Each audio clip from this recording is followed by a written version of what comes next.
जय सिया राम दोस्तों। तो आज हम बात करने वाले हैं बहुत ही शुभ दिन के बारे में, राधा अष्टमी के बारे में, जो कि आने वाली है 11 सितंबर को 2024 को, यानी कि बुधवार के दिन।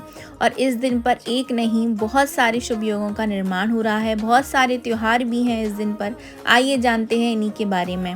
तो कल होने वाला है राधा अष्टमी, महालक्ष्मी व्रत, मासिक दुर्गा अष्टमी और दुर्वा अष्टमी और ज्येष्ठा गौरी व्रत। इन सभी का संयोग कल बन रहा है। ये बहुत ही शुभ दिन है, तो आपको उस दिन पर व्रत ज़रूर से करना चाहिए।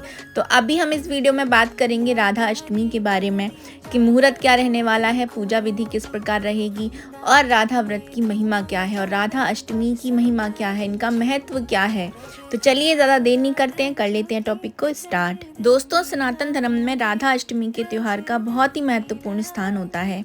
इस दिन जो है श्री राधा रानी का अवतरण भी हुआ था। यह मान्यता है कि इस दिन व्रत रखकर श्री राधा रानी का ध्यान करने से सारी मनोकामनाएं पूरी हो जाती हैं। इस दिन का व्रत ज़रूर से करना चाहिए। तो आइए सबसे पहले हम जान लेते हैं मुहूर्त के बारे में। तो पंचांग के अनुसार राधा अष्टमी का जो त्यौहार है वो भाद्रपद मास के शुक्ल पक्ष की अष्टमी तिथि को 10 सितंबर की रात 10:11 से शुरू हो रहा है और ये 11 सितंबर की रात 11:46 तक चलेगा। तो सनातन धर्म में मान्यता है कि सूर्य के उदय होने के बाद से जो है तिथि की गणना की जाती है। इसीलिए यह जो व्रत है ये 11 सितंबर 2024 को ही मनाया जाएगा। यानी कि राधा अष्टमी का जो त्यौहार है, जो व्रत है, वो आपको 11 सितंबर को ही मनाना है। राधा अष्टमी पर पूजा जो है वो आपको शुभ मुहूर्त में ही करें, ये आपको विशेष लाभ भी देगा।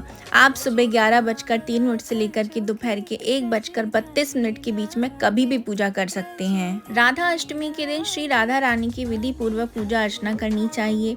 आप किशोरी जी को मालपुए का भोग लगाइए। शास्त्रों के अनुसार मान्यता है कि पूजा थाली में मालपुआ शामिल करने से घर में सुख समृद्धि का आगमन होता है और गृह कलेश की समस्या से मुक्ति भी मिलती है। इसके अलावा श्री राधा रानी के भोग में आप रबड़ी और फल भी शामिल कर सकते हैं। ऐसी मान्यता है कि इन चीज़ों का भोग लगाने से किशोरी जी बहुत प्रसन्न होती हैं और साधक की सभी मनोकामनाओं को पूर्ण भी कर देती हैं। इस दिन देवी को घर का बना भोग प्रसाद ही अर्पित कीजिए। भोग प्रसाद में तुलसी, पंचामृत, पंजीरी, खीर, हलवा, मालपुआ, पूरी और चना भी शामिल किया जा सकता है। राधा रानी को इन चीज़ों का भोग लगाना बहुत ही शुभ माना जाता है। राधा अष्टमी पर आपको कुछ बातों का ध्यान जरूर से रखना चाहिए। आइए जानते हैं उन बातों के बारे में। तो राधा अष्टमी पर आपको ब्रह्म मुहूर्त में ही उठना है। इस दिन देवी को घर का बना भोग प्रसाद लगाना चाहिए। इस दिन वृंदावन की मंगला आरती में हिस्सा भी जरूर से लेना चाहिए। राधा अष्टमी के दिन कठोर व्रत रखने का संकल्प अवश्य लेना चाहिए। भक्त केवल सात्विक भोजन से ही अपना व्रत को पूर्ण करें। राधा अष्टमी को श्री राधा रानी के भजन अवश्य से गाएं। इस दिन ब्रह्मचर्य का पालन करें। इस दिन किसी से भी किसी भी प्रकार का वाद विवाद या किसी के बारे में भी बुरा बोलने से बचें। राधा अष्टमी के दिन तामसिक भोजन जैसे प्याज, लहसुन, अंडे और मांस आदि का सेवन वर्जित माना गया है। धार्मिक मान्यता के अनुसार राधा अष्टमी के अवसर पर राधा कृष्ण और लड्डू गोपाल जी का अभिषेक जरूर से करना चाहिए। गंगा जल और पंचामृत से अभिषेक करने पर व्यक्ति को अत्यधिक पुण्य प्राप्त होता है। जीवन से सभी दुख संकट दूर होने लग जाते हैं। एक पौराणिक कथा के अनुसार भाद्रपद के महीने में शुक्ल पक्ष की अष्टमी तिथि पर राधा रानी का जन्म बरसाना में हुआ था। इस दिन को राधा अष्टमी के रूप में भी मनाया जाता है। इस खास पर्व का जो श्री कृष्ण भक्त जो है वो बेसब्री से इंतजार भी करते हैं। राधा अष्टमी के लिए श्री राधा रानी के मंदिर को बेहद ही सुंदर ढंग से सजाया जाता है और विधि विधान पूर्वक जो है राधा जी की पूजा आराधना भी की जाती है। पौराणिक कहानियों में राधा जी को देवी लक्ष्मी का अवतार भी माना जाता है। वहीं राधा जी को प्रेम की अवतार मानकर उन्हें प्रकृति की देवी भी कहा जाता है।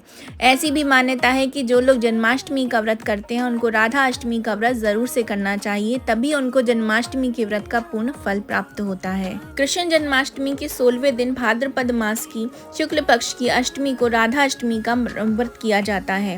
राधा के बिना कृष्ण का नाम जप जो होता है वो निरर्थक माना जाता है। इसलिए तो मनुष्य जन्म को सार्थक बनाने के लिए राधा जी का जन्म 16वें दिन कृष्ण जन्म के बाद हुआ था। बहुत सारे जो भक्त होते हैं वो राधा अष्टमी के दिन श्रद्धालु जो हैं बरसाना की ऊंची पहाड़ी पर स्थित गहवर वन की परिक्रमा करते हैं। इस दिन रात दिन बरसाना में रौनक लगी रहती है। राधा जी को राधिका, वृषभानुजा, हरिप्रिया, व्रजेश्वरी, व्रजरानी के नामों से भी जानते हैं, जो माँ लक्ष्मी का अवतार थी। इस दिन सुबह शुद्ध मन से व्रत का पालन करना चाहिए और संकल्प करना चाहिए। राधा जी की मूर्ति को पंचामृत से स्नान कराकर उनका श्रृंगार किया जाता है। राधा जी को सोने या किसी अन्य धातु से बनी हुई सुंदर मूर्ति को विग्रह में स्थापित कीजिए।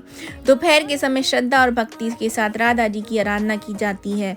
धूप दीप आदि से आरती करने के बाद अंत में भोग लगाया जाता है। कई ग्रंथों में राधा अष्टमी के दिन राधा कृष्ण की संयुक्त रूप से पूजा की बात भी कही गई है। इस दिन मंदिरों में 27 पेड़ों की पत्तियों और 27 ही कुओं का जल इकट्ठा किया जाता है। 1.25 मन दूध, दही, शुद्ध घी और औषधियों से मूल शांति कराई जाती है। नारद पुराण के अनुसार राधा अष्टमी का व्रत करने वाले भक्तगण ब्रज के दुर्लभ रहस्य को जान लेते हैं। जो व्यक्ति इस व्रत को विधिवत तरीके से करते हैं वो सभी पापों से मुक्ति पा जाते हैं। राधा जी वृंदावन की अधीश्वरी देवी हैं, यानी कि अधिष्ठात्री देवी हैं। शास्त्रों में राधा जी को लक्ष्मी जी का अवतार माना गया है, इसीलिए इस दिन लक्ष्मी पूजन भी करना चाहिए। ऐसा करने से आर्थिक समस्याएं खत्म होती हैं। राधा कृष्ण के आशीर्वाद से सभी दुख दूर हो जाते हैं। आइए जानते हैं कि आखिर राधा रानी जी कौन हैं। भाद्रपद शुक्ल पक्ष की अष्टमी तिथि को बरसाने में राधा जी का जन्म हुआ था। इस दिन को राधा अष्टमी के नाम से मनाया जाता है। राधा जी का जन्म कृष्ण के साथ सृष्टि में प्रेम भाव मजबूत करने के लिए हुआ था। कुछ लोग मानते हैं कि राधा एक भाव है जो कृष्ण के मार्ग पर चलने से प्राप्त होता है। हर वह व्यक्ति जो कृष्ण के प्रेम में लीन होता है वह राधा कहलाता है। वैष्णव तंत्र में राधा और कृष्ण का मिलन ही व्यक्ति का अंतिम उद्देश्य भी बताया गया है। एक बार श्री कृष्ण भक्ति के अवतार देवर्षि नारद ने भगवान सदाशिव के श्री चरणों में प्रणाम करके पूछा कि श्री राधा देवी लक्ष्मी देव पत्नी, महालक्ष्मी, सरस्वती, अतरंगा, विद्या, वैष्णवी, प्रकृति, वेद कन्या, मुनि कन्या आदि में से कौन है। इस प्रश्न के उत्तर में भगवान ने कहा कि किसी की एक बात क्या कहें, कोटि कोटि महालक्ष्मी भी उनके चरण कमलों की शोभा के समान नहीं ठहर सकती। इसीलिए श्री राधा जी के रूप, गुण और सुंदरता का वर्णन किसी एक मुख से करने में तीनों लोकों में से कोई भी सामर्थ्य नहीं रखता है। उनकी रूप माधुरी जगत को मोहने वाली, श्री कृष्ण को भी मोहित करने वाली है। इसी कारण अनंत मुख से भी मैं उनका वर्णन नहीं कर सकता। भाद्रपद मास के शुक्ल पक्ष की अष्टमी के दिन श्री राधा जी के चरणों के दर्शन होते हैं। उनके चरण कमलों की सुंदरता का वर्णन कर पाना भी किसी के लिए संभव नहीं है। राधा अष्टमी के दिन बुधवारी अष्टमी का भी संयोग बन रहा है, तो ये 11 सितंबर 2024 को बुधवारी अष्टमी का योग भी है। तो ये जो योग शुरू होगा वो सूर्य उदय से रात्रि के 11:46 तक रहेगा। इसमें किया हुआ कोई भी जप, ध्यान, सत्कर्म, पूजा पाठ सब आपका 10 लाख गुना होकर के आपको मिलता है। तो आप जो भी सत्कर्म करते हैं, चाहे वो दान हो, पुण्य हो, जाप हो, वह सब आपको 10 लाख गुना होकर के मिल जाएगा। इस योग में किए हुए सत्कर्म सूर्य ग्रहण में किए हुए सत्कर्म के समान ही माना जाता है। तो इस दिन पर आपको जरूर से सत्कर्म करना चाहिए, कुछ दान पुण्य अवश्य से कीजिए।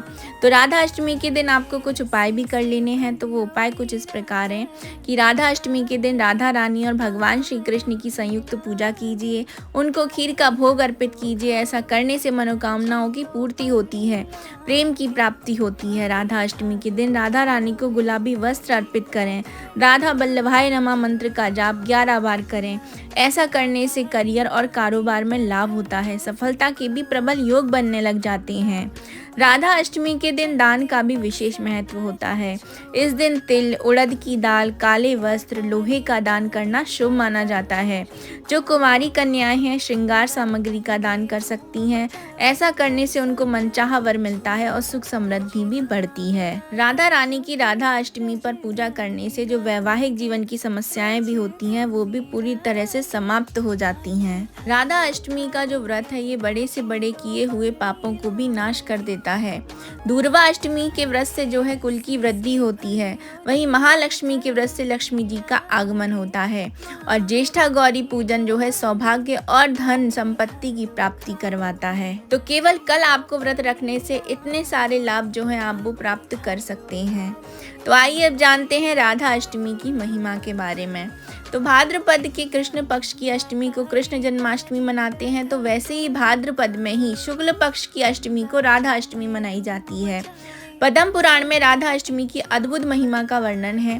तो इसमें ब्रह्मा जी नारद जी से कहते हैं कि इसका जो व्रत करता है उसका पुण्य प्रभाव ऐसा है कि जैसे 1000 एकादशियों का उपवास करें उससे जो पुण्य मिलता है उससे 100 गुना पुण्य राधा अष्टमी का व्रत करने से सहज ही मिल जाता है। राधा अष्टमी का व्रत मेरू पर्वत के समान माना जाता है। कोई स्वर्ण दान करे उससे भी 100 गुना अधिक पुण्य केवल इस व्रत को करने से मिल जाता है। राधा अष्टमी का जो व्रत करता है उसको 1000 कन्या दान का पुण्य प्राप्त होता है।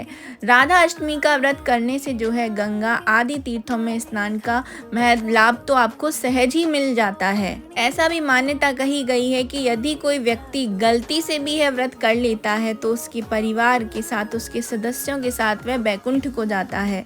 पद्म पुराण में एक कथा आती है कि पापी लीलावती ने इस व्रत को किया था और अंत समय में जब यमदूत ने उसको अपने पाश में बांध लिया तब विष्णु जी के पार्षद आए और उनके पाश को काटकर उसको गौलोक में स्वर्ण विमान पर बैठा करके ले गए थे। तो बड़ी ही अद्भुत महिमा कही गई है इस व्रत की। तो आप सबको इसका व्रत जरूर से करना चाहिए, इस दिन का लाभ जरूर से उठाना चाहिए। स्कंद पुराण के अनुसार राधा श्री कृष्ण की आत्मा भी कही गई हैं। इसी कारण भक्त जन सीधी सीधी भाषा में उन्हें राधा रमण कहकर पुकारते हैं। पद्म पुराण में परमानंद रस को ही राधा कृष्ण का युगल स्वरूप भी माना गया है। इनकी आराधना के बिना जीवन परमानंद का अनुभव नहीं कर सकता। भविष्य पुराण और गर्ग संहिता के अनुसार द्वापर युग में जब भगवान श्री कृष्ण पृथ्वी पर अवतरित हुए थे तब भाद्रपद मास के शुक्ल पक्ष की अष्टमी के दिन महाराज वृषभानु की पत्नी कीर्ति के यहाँ भगवती राधा जी अवतरित हुई थी। तब से भाद्रपद शुक्ल अष्टमी जो है राधा अष्टमी के नाम से विख्यात हो गई। नारद पुराण के अनुसार राधा अष्टमी का व्रत करने वाला भक्त ब्रज के दुर्लभ रहस्य को जान लेता है। पद्म पुराण में सत्य तपा मुनि सुभद्रा गोपी प्रसंग में राधा नाम का स्पष्ट उल्लेख देखने को मिलता है। राधा और कृष्ण को युगल सरकार की संज्ञा तो कई जगह दी गई है। राधा अष्टमी के दिन जो अपने जीवन साथी को इत्र या कुछ भी सुगंधित वस्तु उपहार में दे देता है और जोड़े से राधा कृष्ण मंदिर में दर्शन करता है, इससे वैवाहिक जीवन में आने वाली समस्त बाधाएं जो है वो दूर होकर के सुख शांति और सौभाग्य और प्रेम बढ़ता है। राधा अष्टमी व्रत की तो इतना पुण्य है कि इसको कितना भी गाया जाए उतना ही कम है। श्री राधा कृष्ण जिनके इष्ट देव हैं उन्हें राधा अष्टमी का व्रत तो अवश्य करना चाहिए क्योंकि यह व्रत व्रतों में श्रेष्ठ है। श्री राधा जी सर्व तीर्थमयी एवं ऐश्वर्यमयी मानी गई हैं। इनके भक्तों के घर में सदा ही लक्ष्मी जी का वास रहता है। जो ये भक्ति है व्रत करते हैं उन साधकों की जहाँ सभी मनोकामनाएं पूरी हो जाती हैं। मनुष्य को सभी सुखों की प्राप्ति होती है। इस दिन राधा जी से मांगी गई हर मुराद पूरी होती है। जो मनुष्य श्री राधा जी के नाम मंत्र का मात्र स्मरण ही कर लेता है एवं जाप कर लेता है वह धर्मार्थी बन जाता है। अर्थार्थी को धन की प्राप्ति होती है, मोक्षार्थी को मोक्ष मिलता है। राधा जी की पूजा के बिना श्री कृष्ण जी की भक्ति भी अधूरी ही मानी जाती है। स्पष्ट रूप से ये है कि राधा अष्टमी के व्रत से जिस व्यक्ति की जो भी मनोकामना होती है वो जरूर से पूरी हो जाती है। भगवान श्री कृष्ण ने भी शंकर जी से कहा है कि हे रुद्र, यदि मुझे वश में करना चाहते हो तो मेरी प्रियतमा श्री राधा का आश्रय ग्रहण करो।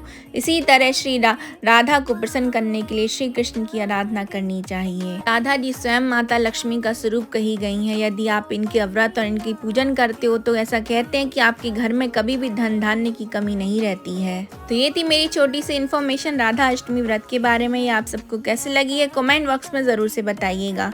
तो हम मिलेंगे नेक्स्ट वीडियो में किसी नई इन्फॉर्मेशन के साथ में। तो अभी मैं आप सभी से ले रही हूँ विदा। जय जय सिया राम।